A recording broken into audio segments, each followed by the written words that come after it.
So one of my earlier attempts to resolve my suffering was giving the religious thing a shot. This was in my 20s. It was probably for 4 or 5 years. And part of it was doing these group retreats up in the mountains for periods of time. And though I didn't realize it at the time, these retreats turned out to be a really fascinating experiment in the mechanics of emotional repression.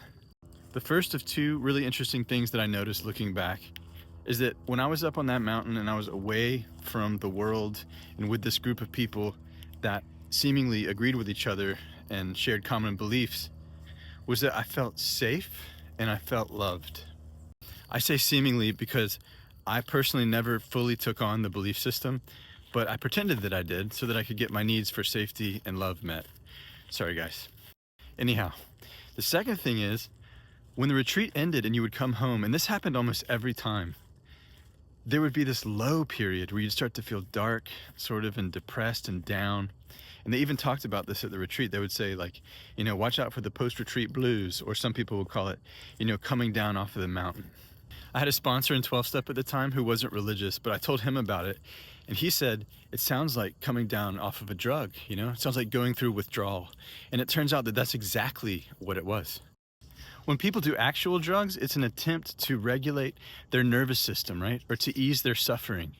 Now, the reason that their nervous systems are dysregulated and that they're suffering in the first place is because there are buried emotions and the repression of them in their bodies. And this is exactly what I was doing in that religion and at those retreats. I was trying to regulate my nervous system because of all of the buried emotions that were in my body from childhood. And it worked while I was there, but afterwards went right through withdrawal. And then of course I'd need another hit soon after of the whole agreement, safety, love thing, right? Look, when Karl Marx said that religion is the opiate of the masses, he's not kidding. This is a thing. And it's a thing that perpetuated my suffering for longer than it could have if I had known what was going on. If I had known that I was using mutual belief, mutual agreement, and mutual approval to stay safe and get love, to get my needs met, to get my fix. And if I'd known that there was another option, coming out of emotional repression, resolving it, so I didn't have to keep going through that cycle of addiction and withdrawal. And here's some more evidence to support what I'm talking about. I went back to that camp after having done a good amount of inquiry and emotional repression work, and it was a completely different experience. It was more like, no thanks, this isn't for me. In fact, it felt a little bit like being sober at a bar when everybody else is drinking, right? Like sort of looking at your watch.